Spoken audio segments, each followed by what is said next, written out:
The following is a production of DallasCowboys.com and the Dallas Cowboys Football Club. How about them Cowboys? Yeah! Go Cowboys! This is Girls Talk, Boys Talk, presented by Jigsaw Dating, preferred dating partner of the Dallas Cowboys, and broadcasting live from Dallas Cowboys World Headquarters at the Star.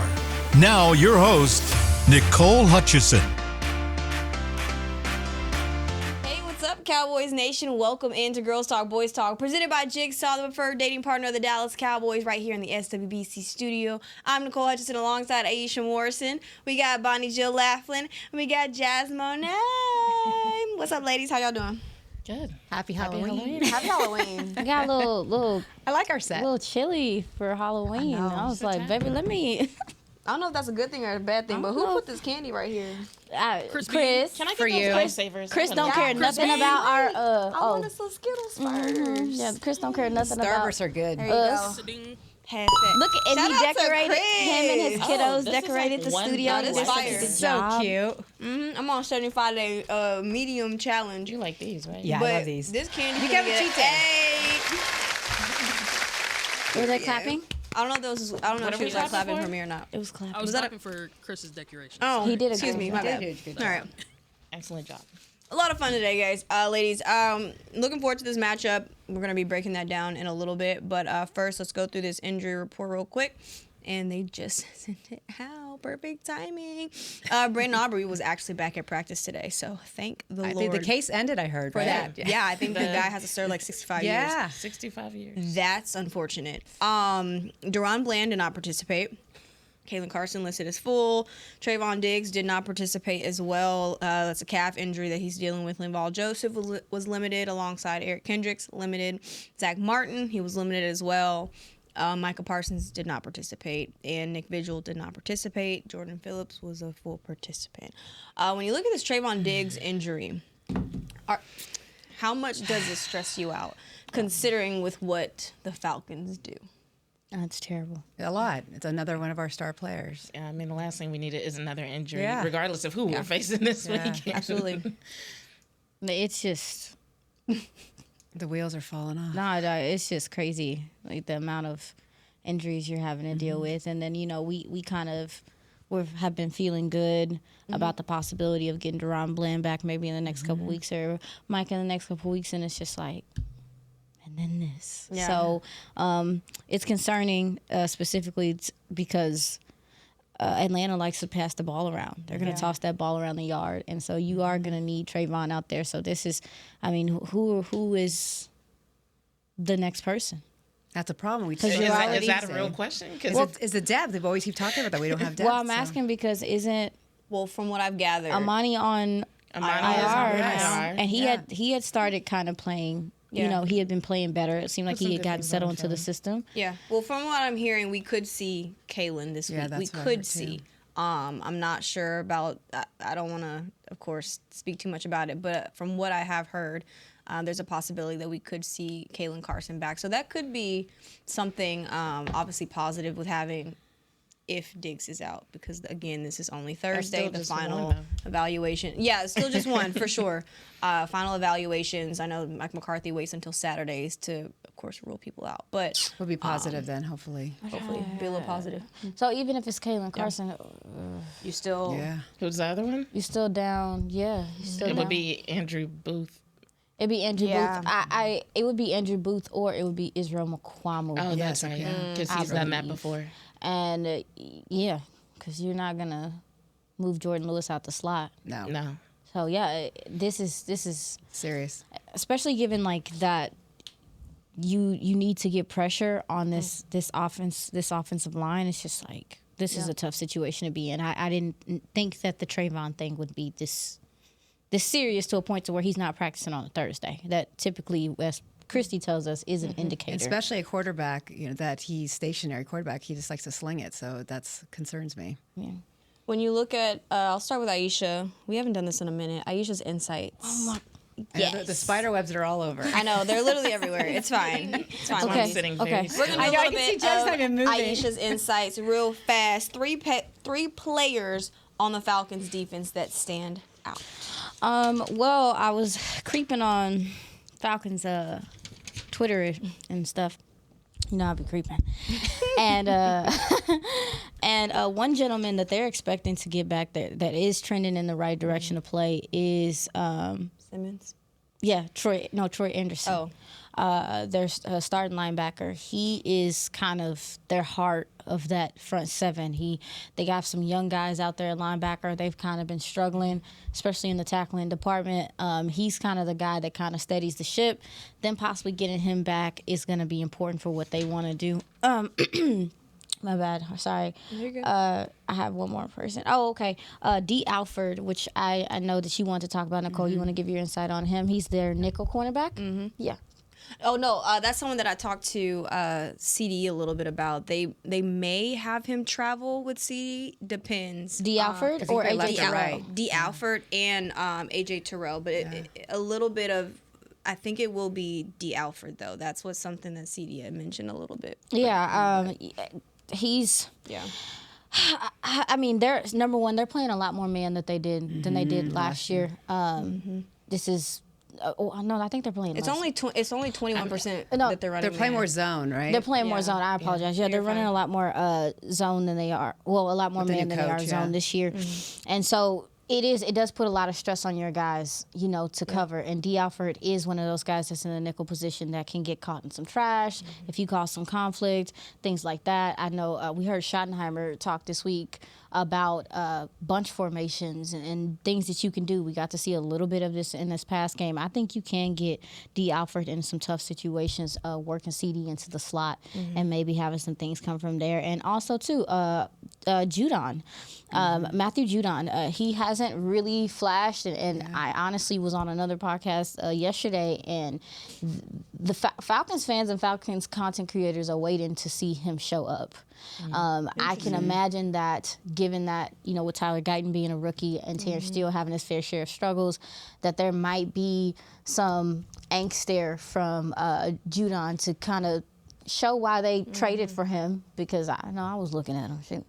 Why they traded for him and what he can do. Yeah. So, those three guys to me are key. Their linebacker, Anderson, is going to be coming back. D. Alford, the nickel cornerback, I think you can take advantage of him in the slot. And Matthew Judon, with that big matchup with Terrence Steele, is going to be three to look out for to me. And the thing about D. Alford, if he is kind of traveling with CD, or maybe this could be a possibility where you see a little bit more of Turpin in the slot and just doing a little bit of different things with their receivers. I don't know. It'll be interesting to see what happens on Sunday. But my question for you ladies is, what stands out that you like in terms of what they do as far as the Falcons defense that could benefit Dallas? I think that's a really tough question Yeah. because There we go.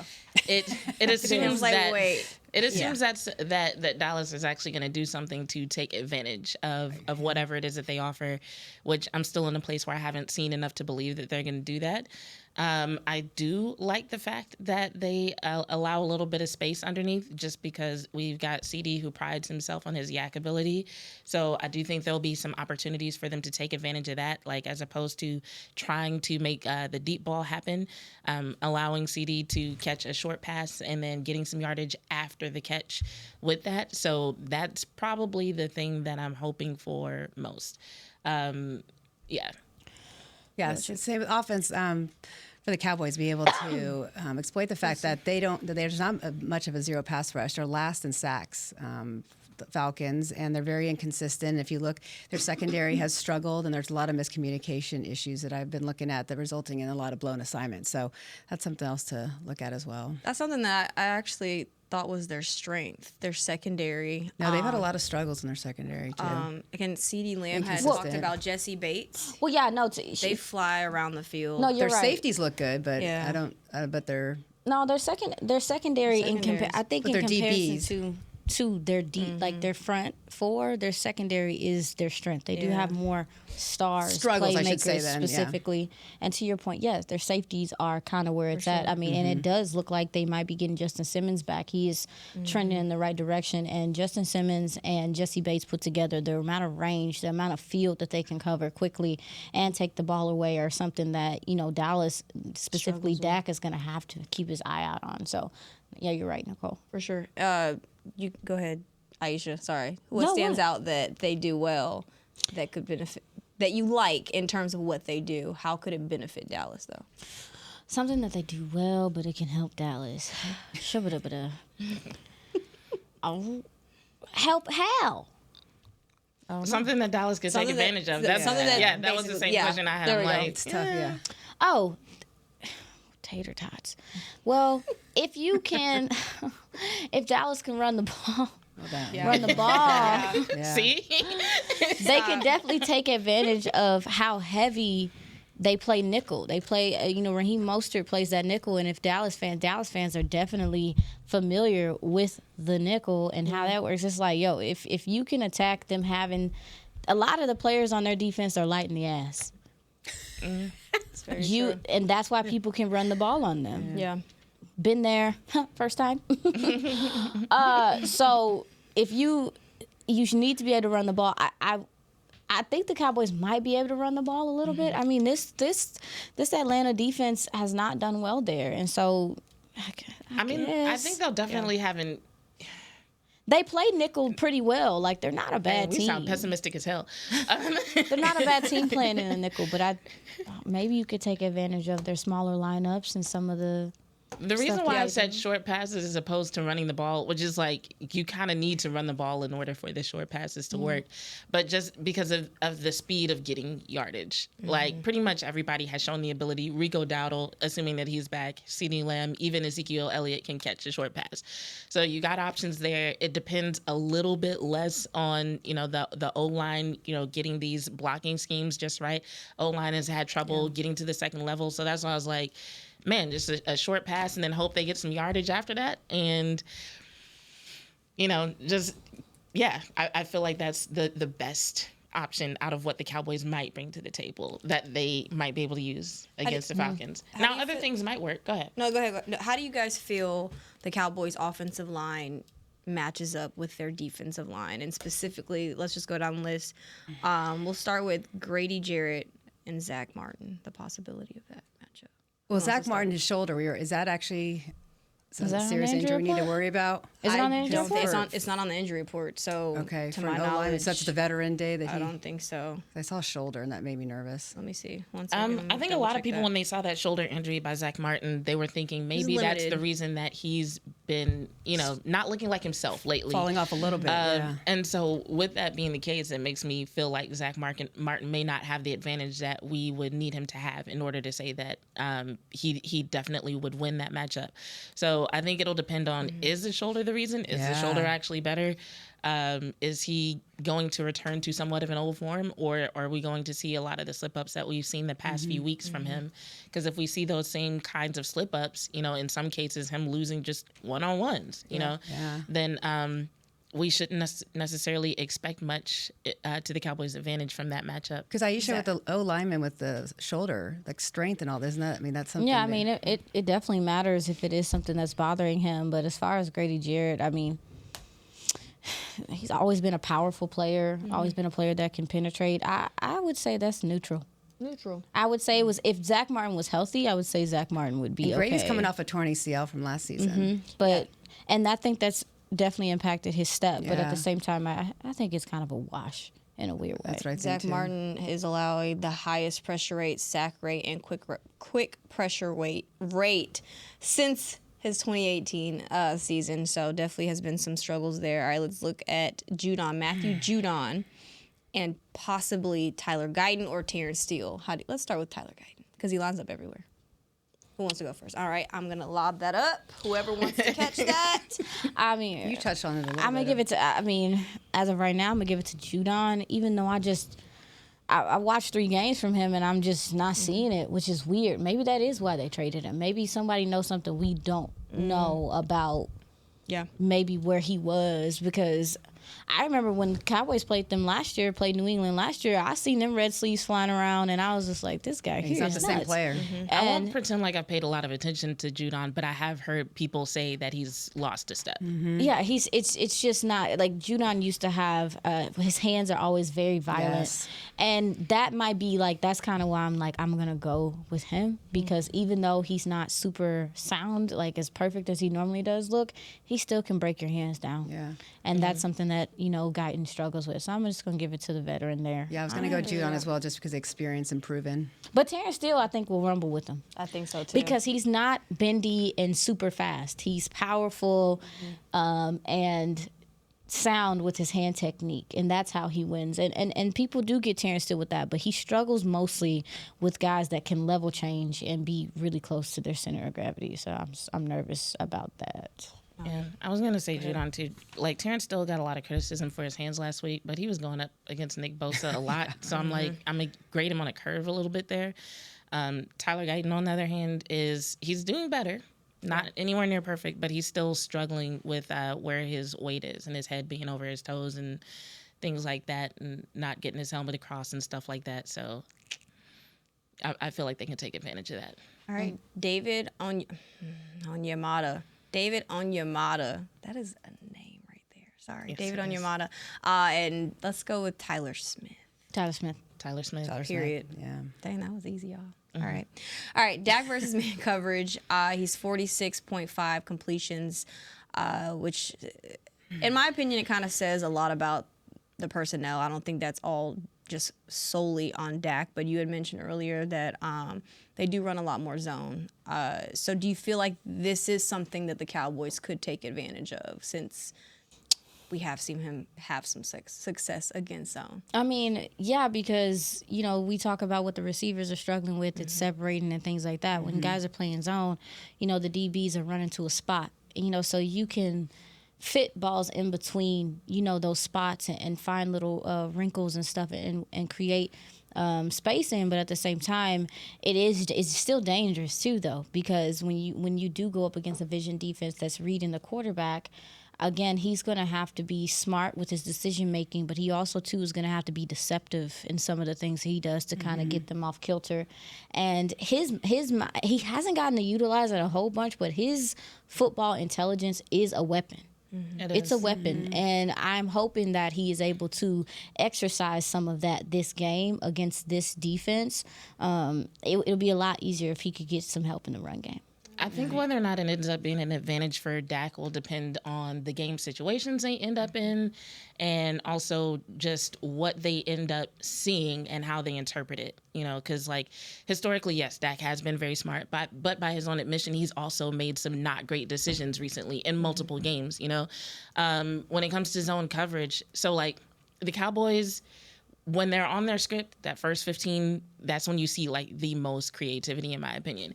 Once things start to go awry, that's when they start to do some things that, based on just a lot of what you would expect a football team to do or a football offense to do in certain situations, they don't always make sense, right? Teams have really been using a light box against the Cowboys because nobody is scared of the run game. And so that actually puts a lot more people in coverage, or not a lot more, but it puts more people in coverage. It is, which could be a little bit difficult for Dak Prescott to navigate. Also, sometimes they'll start in what looks like cover 2. They rotate to a cover 3 cloud. So things like that could present a problem depending on whether or not Dak peeps it out in advance, or if he catches it and they have something to combat against it. I think it was a couple weeks ago, Schottenheimer was actually asked about CeeDee Lamb and his struggles against the cover 3 cloud. And Schottenheimer didn't have a very succinct answer at the time, so it'll be interesting to see what he's developed to actually help CD out in those situations. So yeah, I think there's potential for Dak to take advantage in terms of space, but it's going to come down to the situations and what what Atlanta feels like they have to do against him. All right. And also some of the notes I saw is that, and you probably noticed that, you should, besides the zone, is that they also, and Jazzy used as well, they also do a lot of off coverage. And I was looking at researching who would really capitalize on that, and that'd be Jalen Tolbert. So I'm hoping Jalen can have a big game. Yeah, they give off space at the line of scrimmage. They give you a little bit more cushion that I think some people would like, but that's just Raheem Mostert. That's how he plays. Yeah. All right, we're going to go ahead and take our first break. Up next, we're going to talk about some run game opportunities that the Cowboys look to obviously have. So stick with us right here on Girls Talk, Boys Talk. It's the official men's skincare brand of the Dallas Cowboys, Jack Black. And right now, Cowboys fans can get 15% off their $75 order. Plus, because every deal needs a playmaker, your order will include a free 5-piece skincare set and free shipping. The Jack Black Playmaker is 4 of Jack's favorites and a full-sized intense therapy lip balm. Make a play for the Playmaker at getjackblack.com/Cowboys with the code CowboysVIP. That's getjackblack.com/Cowboys with the code CowboysVIP. We know that juicy, cheesy, grilled to perfection burger sounds amazing, but it does sound like something is missing. Pepsi, baby! The yin to this burger's yang. Burgers and Pepsi go together like burgers and Pepsi. This perfect blending of flavors makes every bite of lettuce, every sesame seed on the bun, and every sip of that crisp, refreshing, ice-cold cola a journey to Foodtopia. Burgers, better with Pepsi. That's what I like. At Jigsaw Dating, we obviously want the Cowboys to bring that 6th ring home. But to be honest, we're more focused on finding the person who will put a ring on your finger. That's why we created a dating app that reveals your face through meaningful conversation, so you can date deeper. Because it's personality that matters the most, not looks. Join Jigsaw Dating today, dating partner of the Dallas Cowboys.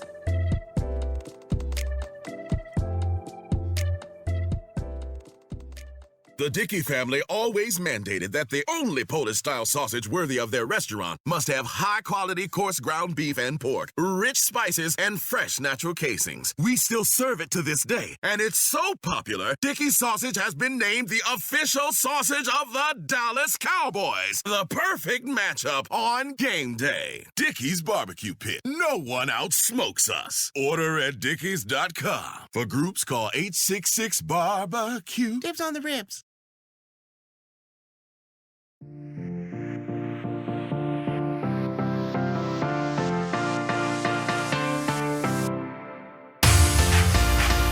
right, Cowboys Nation, it's time to get this giving season going. Go tune in to see country music superstar Lainey Wilson and special guest performance during the Salvation Army's annual Red Kettle Kickoff halftime show this Thanksgiving on Fox. Every donation stays in the community to provide help and hope for those in need. So tune in to watch the Cowboys, Giants, and Lainey Wilson this Thanksgiving and give today at SalvationArmyUSA.org. Go ahead and give. Go ahead and donate. Do all that. We love that. All right. When you look at on paper, the Falcons 21st in rushing defense, allowing 132.5 yards per game on the ground. Obviously, the Cowboys still trying to find some identity in that run game. Do you feel like there will be opportunities on Sunday? I think, well, maybe it's more so if the Cowboys take advantage of the opportunities. But realistically speaking, do you feel like there will be some opportunities for this run game on Sunday? I'll start with you, Bonnie Jo. Yeah, absolutely. I think Zeke, showed that he can be a little more active. Obviously, not an every down back, but I think he's shown. I think we put Rico in as well, and we had some success in the red zone. So having both Zeke and on third down conversions and also red zone, I think we could have some success. I mean, still this running back core is kind of run by a committee, but I still think we'll have some success against this team. I think there'll be some opportunities, but I think, like you said, it's going to depend on whether or not the Cowboys take advantage of them. And the opportunities will look a little bit different, especially if Rico is back. Mm-hmm. I think it'll give them a little opportunity to show some variety in how they use the running backs. But yeah, they'll be there. It's all going to depend on the O-line and what they end up doing. Yeah, I mean, they're experiencing some injuries over there, specifically at the linebacker position. I know Caden Ellis was dealing with some things. I talked about Troy Anderson. He hasn't been out there. They're going to be getting him. Looks like they might be getting him back this week. That could be a boost for their run defense and some of the things they're able to do sideline to sideline. J.D. Bertrand, their rookie out of Notre Dame, is dealing with some stuff too. I'm not sure if he's going to be able to go. So a lot of their run defense issues are also too because they are dealing with some injuries at the linebacker position. But I will also say, though, is that their defensive interior can be pushed around. Mm-hmm. Okay. Cooper Beebe has been trending up. Yeah. We've talked about Zach Martin. The interior of your offensive line, to me, is your strength. That's their weakness. They should be able to find some level. Some got to give. Somebody got. Absolutely. If they bad, if they bad, you good. Vice versa. you need to be able to do some things attacking that interior and getting to the second level. Also, too, their linebackers, specifically their linebackers, their corners aren't big tacklers either. I mean, Jesse Bates will come down because he's a little crazy.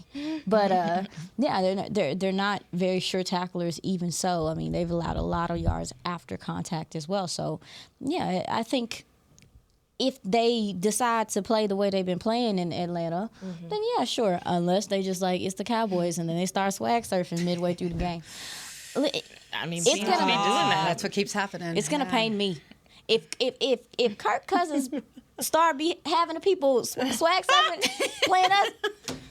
We're cooked. That was a great imitation of Kirk Cousins' swag surf. Because that's exactly That's the how way he did it. Yeah, he doesn't have any. He didn't even do it right. Exactly.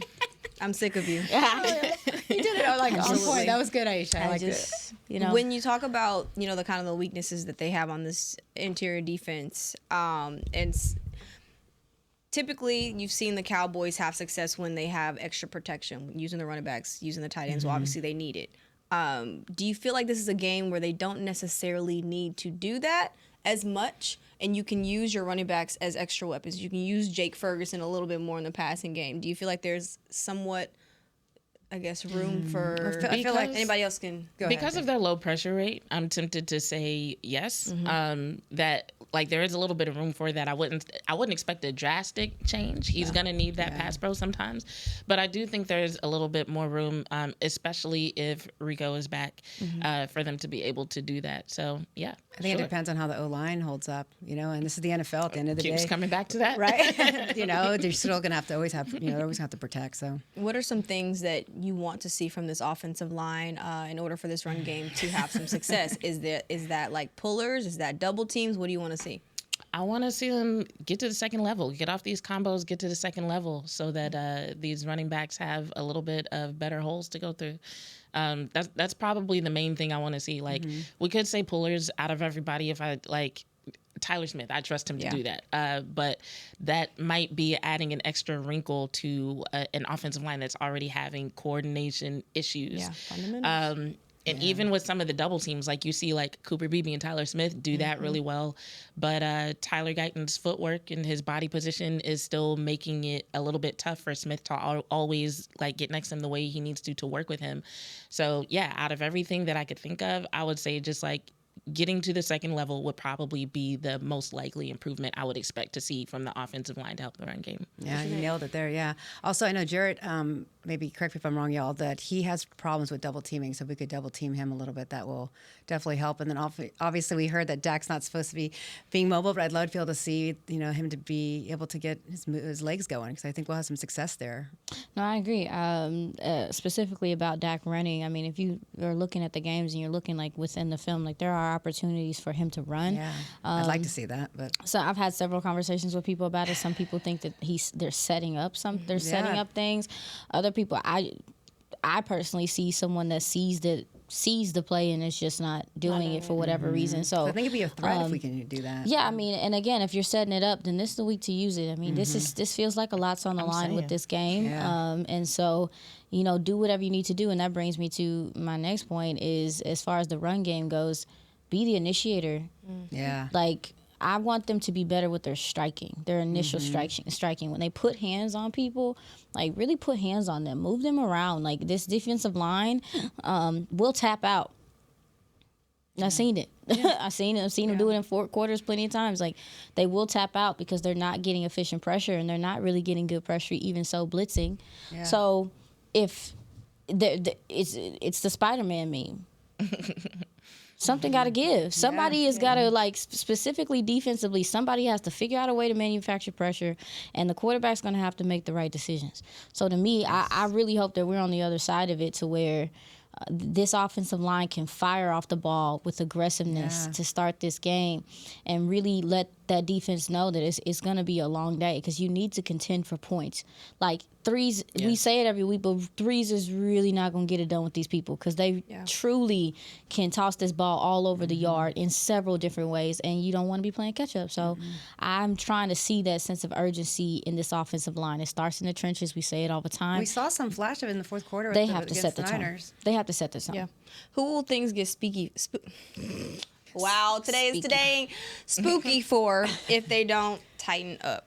Since it's Halloween, you see what I did there? Wait, say it on this again? offensive line. Wait, say on it this again? offensive line, on the who will O-line things specifically? get spooky for Spooky if they don't tighten the hell up? Well, I mean, Mike McCarthy said, I think it was Mike McCarthy who said, like, they really wanted, if Chuma Edoga was healthy, I think that he might have been starting this season. I think that they might have, it sounded like he was saying that, like, they wanted to kind of slow play Tyler Guyton. Something happened. So it's like, I don't think they're going to sit him now. Like, there's no reason to. However, just to your point, I know it doesn't answer your question for real, but I do think, like, it could have been like that. It could have been a little mixed spooky. It could get spooky for. So who could it get spooky for? Sunday. You mean like during the game? Like, as in them having a really bad game? Yes. I would say Guyton is most likely, maybe Terrence Steele, but I feel like Terrence Steele, it's hard to say anybody but Guyton right now. And not to say that he's the only person making mistakes, but in terms of like things getting spooky and it being a long day, as I've said before, the things that are working against Tyler Guyton are things that are easily duplicable. So it's you don't necessarily need a special set of skills or like crazy great leverage to take advantage of where he's kind of making a few mistakes. So most likely him. Now, it could also happen with Terrence Steele, I think. And maybe even Zach Martin, depending on how healthy he is. You know, if people keep running him over, like making him lose those one-on-ones, getting past him, like any of those three, honestly. Yeah. Honestly, it can get spooky for Dak if they don't figure their life out. That's a good point. It's going to get really spooky for Dak if the Dak. O-line don't get it together. Yeah. It's been spooky the past. I'm sick. But no, for real. Like, that's 7 actually a really game. good answer because it's like we're depending on his decision-making, right? So it's like, while, like, some people might look at zone coverage as giving him more time, like, it also means more time for them to kind of peep out what's going on. Yeah. The ghost agrees. The ghost of football future is in the room with us. That's telling. But yeah, like him having more time also means more time for them to potentially get to him, which a lot of times like wouldn't be a concern. But in this case, I do think it is a concern with how often we've seen like teams that we don't expect to get a lot of pressure or situations where we don't expect them to get a sack and they get it, you know?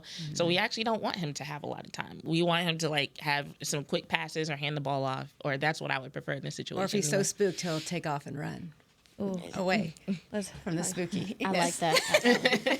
I like that a lot. She said away from the spooky. It's funny. Crying. So initially, you look back at last week's game plan with the running backs. It was supposed to be kind of like a 1-2 punch of Dalvin and Rico, and then you get Zeke, of course, as your red zone guy. Is that the type of game plan you want to see going forward, or do you want to see Zeke get a little bit more touches? I'm excited. I think we're gonna have. I think we'll see a little bit more efficiency from that tandem. Yeah, and I don't really have. Wait, which tandem? From Rico and Dalvin Cook. I don't have a whole bunch of evidence to prove it. That's kind of what football is. I just think that vibes. Well, neither does Mike McCarthy. That's why they're still doing what? That's why they're still doing running back by committee because he don't have a clue. But either. I think he going off vibes too. So I think you are at a point in the season, to your point, that if it does, if it does show a semblance of working, that's it. Stop doing all this extra stuff. That's it. Like, let it be, let it ride, let them gain some continuity, let them get some comfort with the offensive line, let the offensive line get used to how they run the ball. If this works this week, stop playing all these. So you're not sold with what Zeke has done? I think no. I mean, don't get me wrong. I think that Zeke can give you some things in short yard situations and stuff like that. But at the same token, even though Zeke sees it, because I think his vision is better than anyone. Any running back on this field, his vision is better than. I think that he is more playbook savvy than any of them because the things that he had to do in pass pro for the majority of his career made him have to be an extension of the offensive line. Zeke's intellect is through the roof. Yeah. The problem is that your offensive line, like, I'm not gonna sit up here and act like Rico he's fast. He does have a little bit more explosiveness. I'm not gonna sit up here and act like Dalvin is super explosive, but he has a little bit more, just a tad bit more when he puts that foot in the ground to where your offensive line, this offensive line are not they're not killing things. Like, they're not opening up holes forever. You have a sliver of time. Yeah. I think that those two gentlemen have the ability to go, to see it and go a little faster, even though, again, their vision is not as good as his. I think all three then. I would take you can use every single one of them. However, I do wonder where Hunter Lipke fits in if you're not going to do that. So it's also, and can you carry 3? Because you got a cornerback problem. Yep. Yeah, so some business decisions need to be made. So it sounded like, to your point, Nicole, that's the tandem that they wanted to try next week anyway. If it works this week, let's shut it down. Yeah. Let's stop playing these games. You say all 3 of them. How would you handle, I guess, the reps? How would you split them up? If you say all 3. Well, obviously we know that Zeke's not every down back, so of course 3rd down and red zone, and then swapping Dalvin and Rico, but Rico with most of the touches. Maybe they could have drives. I think Rico. I think Rico should get most of the touches, just going off historically what he's been able to do. Yeah, right. The blocking scheme has not been executed that well, and out of everybody, it seems like Rico has been able to do the most with it. Zeke was solid last week. He had some good carries, but at the end of the day, 3.4 yards per carry—that is literally the bare minimum you want from a running back. Yep. And I understand that Dalvin Cook did less than that. However, I'm willing to give Dalvin Cook just another chance, just because it was his first time actually getting out there on the field in actual game situations. So we know we need Rico to get carries. We've seen him have a game where he had 15 carries. Steelers, And I don't know if we want to give him 20 carries every game, but we know statistically Dak Prescott, and it's probably something similar for a lot of quarterbacks. But Dak Prescott's win-loss record is drastically different when he's complemented by a satisfactory run game, 100 yards or more, 35 carries or more, right? So we need to see that in some combination. And so if you take those numbers and look at who you have, that means Rico is going to have the most carries, 15 or more.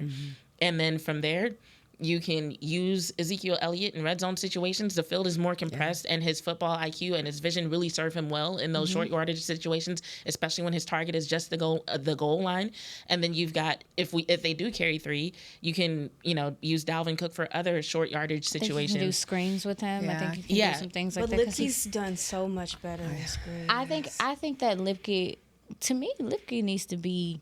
With respect, you need to be playing him like one of your tight ends. Yeah. Facts. Agreed. Like, you need to be running 12 personnel with Lipke. You need to be I'm sorry, I agree, he outside of especially what's going on with Ferguson, you need another tight end that's gonna and it's no knock to Schoon. It's just it's what you've seen. What have I seen? I haven't seen anything. And the thing about Lipke is that he's able to be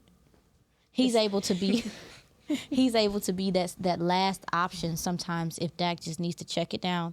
He can get some yardage in the flats and stuff like that. But the receiving things he can do. I mean, the man literally ran a post. He's great in 3rd down as well, too. We watched him run a post. Come on. I think that's the issue in a lot of these situations. We haven't seen enough.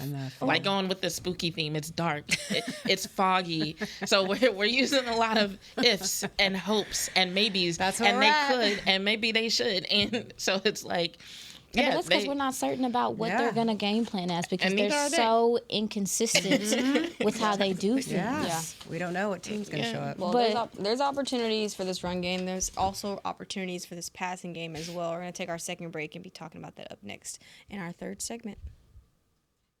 The Dickey family always mandated that the only Polish-style sausage worthy of their restaurant must have high-quality coarse ground beef and pork, rich spices, and fresh natural casings. We still serve it to this day, and it's so popular, Dickey's sausage has been named the official sausage of the Dallas Cowboys. The perfect matchup on game day. Dickey's Barbecue Pit. No one outsmokes us. Order at dickeys.com. For groups, call 866-BARBECUE. Dibs on the ribs. We know that juicy, cheesy, grilled to perfection burger sounds amazing, but it does sound like something is missing. Pepsi, baby! The yin to this burger's yang. Burgers and Pepsi go together like burgers and Pepsi. This perfect blending of flavors makes every bite of lettuce, every sesame seed on the bun, and every sip of that crisp, refreshing, ice-cold cola a journey to Foodtopia. Burgers, better with Pepsi. That's what I like. At Jigsaw Dating, we obviously want the Cowboys to bring that sixth ring home. But to be honest, we're more focused on finding the person who will put a ring on your finger. That's why we created a dating app that reveals your face through meaningful conversation, so you can date deeper. Because it's personality that matters the most, not looks. Join Jigsaw Dating today, dating partner of the Dallas Cowboys.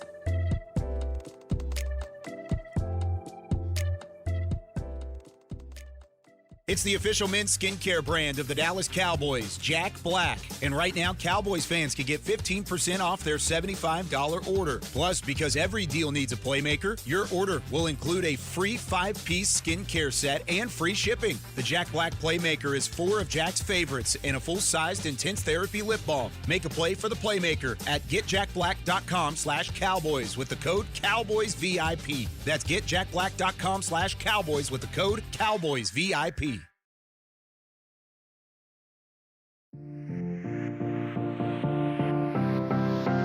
Cowboys Nation, Dallas Cowboys United, presented by Globe Life, is now exclusively in the Dallas Cowboys app. Join the official fan club today to receive access to the all-new Cowboys Drops feature, team news and pre-sale access, and fan and kid of the game. Download the app now to join. Download the app, all that. We love it here. We love the support. All right, ladies. There's some opportunities, like I mentioned, in the passing game, and you talk about the big play category. Their secondary does have a tendency of giving up a couple of big plays. Sorry, today is todaying already. Sorry guys. We're following. We're tracking. Oh man. But no, specifically AJ Terrell. What do you feel like he does best? You lob that up, and whoever Aisha was good. That. Aisha was scouted it good. I mean, yeah. As far as AJ Terrell, he's super feisty. I think he gets his hands on you at the line of scrimmage. As far as how much he his hip turn is, I do think that he is a little tighter than what he used to be. He's not aging. He's still a young guy, but you can definitely see that he can't turn and run the same way. I think CeeDee Lamb can run past all these people. Yeah, 100%. Where their strength is, to me, again, we talked about it earlier, is their safeties. Their safeties when your safeties play well, your corners can take some risk. Mm-hmm. Your corners can do some different things. We've seen that here in Cowboys land once upon a time. Mm-hmm. So sometimes he'll jump some things. Sometimes he'll take some risk, especially too with the way that they set up their defense. Again, they are playing off of what you are doing. Yeah. So with Reed and Dak and stuff like that, I could for sure see him, communicating something he sees. I saw them, I think it was against the Bucks. They communicated something on the back end, and it was a pass breakup right away. He's very smart, and you see him adjust on the field well as well. So, but I will say, he don't like to tackle that much either. Mm. So, and that's a part of their problem. Richie Grant will tackle, Justin Simmons will tackle. I'm not saying that AJ Terrell won't tackle. It's just not his favorite thing, which is the case with a lot of corners, which I don't understand. I mean, I get why people be mad at Trayvon Diggs, but I be thinking to myself, most corners don't like to tackle, so I don't understand why it's a big deal in the first place. But that's just my thoughts. I think it's just the order of priorities of their responsibilities from their mind. A lot of corners, it seems like it's common for them now to try to play the ball like a receiver if they can, and they're used to not wanting to make too much contact anyway because of that risk of getting that defensive pass interference, right? Mm-hmm. So then by the time they're in a situation where they need to tackle, it's third on their list of priorities. Mm-hmm. So it's a couple of things have to click for them to realize, I got to take this dude to the ground. I need to switch roles almost is what I'm seeing. And that's just an assumption. It would be great to ask that question. I think that the NFL has turned into, I think a lot of it has to do with the way that people play football now, though. Mm-hmm. Yeah. Is that we see more teams attacking the edges and doing and really attacking, making your secondary have to come up and tackle. And so maybe the Cowboys, maybe with some Kevontae Turpin things out the backfield can make their defense, because again, we talked about the spacing, about how much ground they give up, make them have to chase or make them have to come downhill. Maybe you can make some guys miss and make some decisions, because he will miss some tackles sometimes. Yeah, I think the Cowboys will have some success downfield. I'm hoping. You think so? Yeah, and I think they'll move. Hope the momentum from the fourth quarter with the way that Dak and CeeDee were in rhythm. I'm hoping there was a lot of pressure there. There was but that surge that they were able to come back, I liked it. Are y'all looking for Jake Ferguson? Absolutely. I hope so. 100%. I wish we can get an update on what his feels are, because we need him. I feel like we are pretty far removed from, what was the Saints game? Mm-hmm. We're pretty far removed from the Saints game. So I would really like to get maybe possibly like an update on like what he's feeling like, because I understand him. He's playing with something, right? So it's like, well, let's just be patient with him, and maybe the further he gets away from that injury, we'll see him kind of emerge. I mean, like, I think it is also like a lot of pressure on him, because they're asking a lot of him. Yeah, because you don't have another secondary tight end, which is why I think this week is important to me, again, like we talked about from the running back position, because if you can establish at least 2 running backs, let Hunter Lipke go do tight end stuff. Yeah. You need another secondary tight end type-esque body, because Jake Ferguson is taking on the brunt of things, because he is like the only receiving option. So it's like, if he's out there, he's having to chip, he's having to do all these things. It's like, you need somebody else out there as a threat as well, so he can get some availability in the middle of the field. Well, you need everybody to be a threat offensively on Sunday. But that has been, it's been a great day, guys. I feel like, has it been a great day? I feel don't like know. we feel kind of We got through it. I just feel like today we'll be is better just if we get a W. stressful. I need a W. Real bad. On This Sunday. is a must-win. Real bad. That's win for everybody. It's always been a must-win every week. But That this one Trayvon for- injury just kind of, it did hurt. I feel like this Yeah. week has just been kind of like, Eerie feeling? yeah. Spooky. I don't like Spooky. it. I don't like They it. got to win with this. The rest of the schedule, they can steal this one. They got to. They can even steal for the this. confidence. They got to.